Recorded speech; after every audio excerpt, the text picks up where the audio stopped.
তোর বউ তো আবার লাগাবার ব্যাপারে বেশি সময় নেয় না। আমাদের বাড়ির পাশে একটা মাংসের দোকান আছে, শুনেছি ওরা ভেড়া কেনা বেচা করে। কাল ওদের মালিককে ডেকে নিয়ে তোমার মেজর ছেলেকে দেখাবো।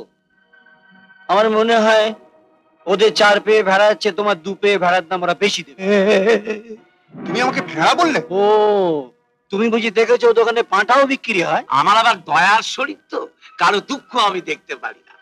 তো ওই ভেড়া পাটার দাম জিজ্ঞেস করে যেটার দাম বেশি হতো সেটা ওকে বললেই পারতেন। দিদি, আমার ঘরটা ঝাড় দাওনি?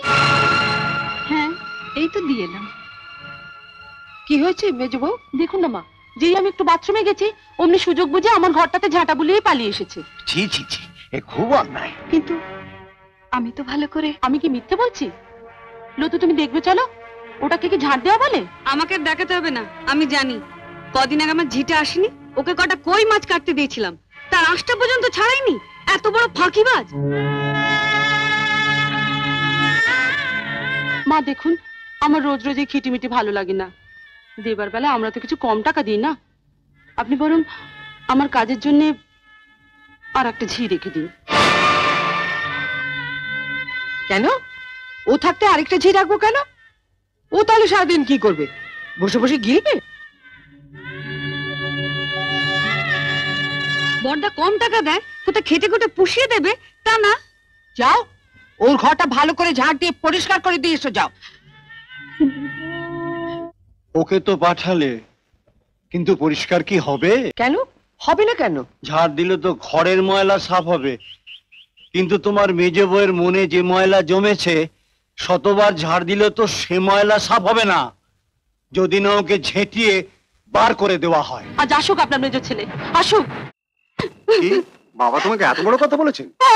বলেছেই তো, আমি আর এ বাড়িতে একদিনও থাকবো না যদি তুমি ওর একটা বিহিত না করো। চলো তো, চলো আমি দেখছি, চলো। বাবা, এসে গেছিস? আমি তো ভাবছিলাম এত দেরি করছিস কেন।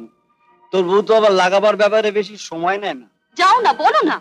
এসব কি শুনছি বাবা? কি শুনছ? আমার ঝি হওয়ার যে যোগ্য নয়, তার হয়ে বাবা আমাকে গালমন্দ করেছেন, বা সাক্ষী আছেন। আমার ভুল হয়ে গেছে। তাহলে সবার সামনে আপনি স্বীকার করছেন আপনার ভুল হয়েছে? হ্যাঁ, আমি তো অন্ধ, চোখে দেখতে পাই না। আমি বুঝতে পারিনি তোমার গালটা কোথায় ছিল। আমার তখন উচিত ছিল তোমার গালে একটা ঠাস করে চড় মারা। আমি তা মারতে পারিনি। ভুল তো আমার হয়েছেই। শুনলে মা, শুনলে?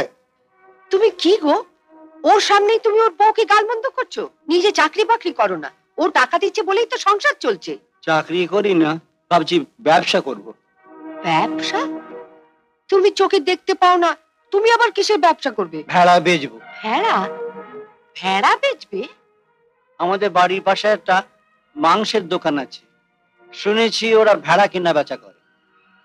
কাল ওদের মালিককে ডেকে নিয়ে তোমার মেজর ছেলেকে দেখাবো। আমার মনে হয় ওদের 4 পেয়ে ভেড়া আছে, তোমার 2 পেয়ে ভেড়ার দাম ওরা বেশি দেবে।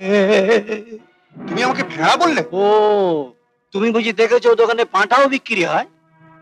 তা বাবা, তোমাকে পাঁঠা বললে তুমি কি বেশি খুশি হতে? মা, তুমি শুনলে? সবই হতচ্চারির জন্য।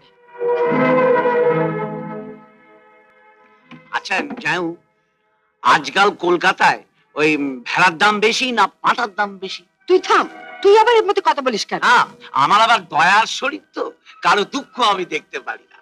তো ওই ভেড়া পাটার দাম জিজ্ঞেস করে যেটার দাম বেশি হতো সেটা ওকে বললেই পারতেন। যার বউ ঝামেলা পাকিয়েছে তার সঙ্গে গিয়ে কথা বল। কি বলবি বল। আজকের ঘটনার কথা শুনেছো তো?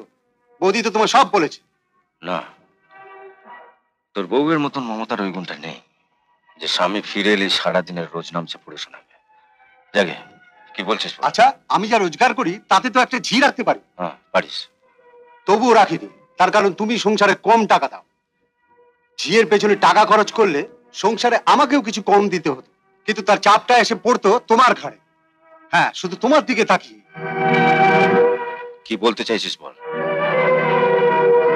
বৌদিকে তুমি বলে দিও, আমার টাকায় বাড়িতে ঝি রাখলে সে কিন্তু আমার ঘরটাই আগে ভালোভাবে পরিষ্কার করত।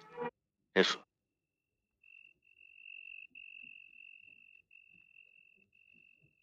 মমতা, আমি জানি ওরা তোমাকে। দূর, আমি ওদের কথাই কিছু মনেই করি না। আমি গরিব ঘরের মেয়ে। তোমার বাবা বিনা মনে দয়া করে আমাকে এ বাড়ির বউ করে এনেছেন। আর তাছাড়া আমার বাপের বাড়িও তো কোনো কাজের লোক ছিল না। ছোটবেলা থেকে সব কাজ করার অভ্যেস আমারই। কাজ করতে আমার কোনো কষ্ট হয় না।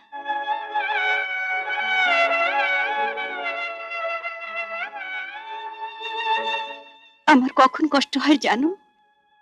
কষ্ট হয় যখন দেখি আমার কষ্ট হচ্ছে দেখে তুমি যখন কষ্ট পাও।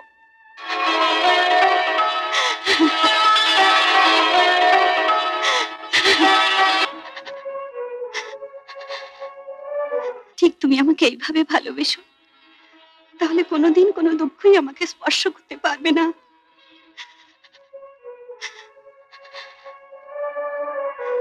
শুধু অন্ধ বাবার কথা ভেবে এ বাড়ি ছেড়ে যেতে পারে না। তোমার উপর এত অত্যাচার করে জেনেও চুপ করে থাকতে হয়। নইলে আমি কি পারি না একটা ছোট্ট ঘর না না, এসব কথা একদম ভাববে না। বাবার এই অন্ধকার পৃথিবীতে একমাত্র আশার আলো তুমি। তোমাকে যে বাবা কি ভীষণ ভালোবাসেন। শুধু বাবাই ভালোবাসে, তুমি বাসো না? না, একদম না। তুমি এভাবে মনে মনে আমার জন্য কষ্ট পুষে রাখলে আমি একদম তোমাকে ভালোবাসবো না। তুমি না, তুমি ছাড়ো, রাজুকে উঠে খাইয়ে দিই। সন্ধ্যে থেকে নানা কাজে এত ব্যস্ত ছিলাম, ওকে খাওয়ানোর সময় পাইনি।